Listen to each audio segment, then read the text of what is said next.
గౌతమ్ మల్లిక దగ్గరికి వచ్చి, "పదమ్మా ఇంటికి వెళ్ళిపోదాం. మన ఇంటికి మనం వెళ్ళిపోదాం. ఇక నీకు నిజం తెలిసిపోయింది కదా!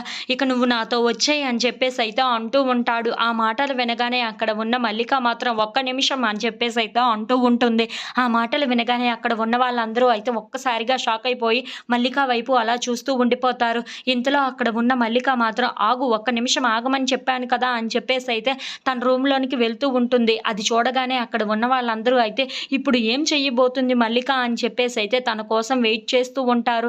ఇంతలో అక్కడ ఉన్న మల్లిక మాత్రం తన బ్యాగ్‌ని తీసుకొని ఇంట్లో నుండి బయటికి వస్తూ ఉంటుంది. అది చూడగానే అక్కడ ఉన్న గౌతమ్ అయితే చాలా సంతోషిస్తూ ఉంటాడు. నా కూతురు నా దగ్గరికి వచ్చేస్తుంది. మేము ఇక మా ఊరు వెళ్ళిపోవచ్చు అని చెప్పేసైతే చాలా సంతోషంగా తన కూతురు వైపు అలా చూస్తూ ఉండిపోతాడు. ఇంతలో అక్కడ ఉన్న రమ్య, భైరవ, బుజ్జి వాళ్ళు మాత్రం చాలా బాధపడుతూ ఉంటారు. ఏంటి మల్లిక ఇలా చేస్తుంది? అంటే మా దగ్గర నుండి దూరం అయిపోతుందా? అని చెప్పేసైతే అనుకుంటూ మల్లిక వైపు అలా చూస్తూ చాలా బాధపడుతూ ఉంటారు. ఇంతలో అక్కడ ఉన్న మల్లిక మాత్రం గౌతమ్ దగ్గరికి ఆ బ్యాగ్‌నైతే తీసుకొని వస్తూ ఉంటుంది. అది చూడగానే అక్కడ ఉన్న గౌతమ్ మాత్రం చాలా సంతోషంగా నా కూతురిని నేను తీసుకుపోతాను అని సంతోషిస్తూ ఉంటాడు.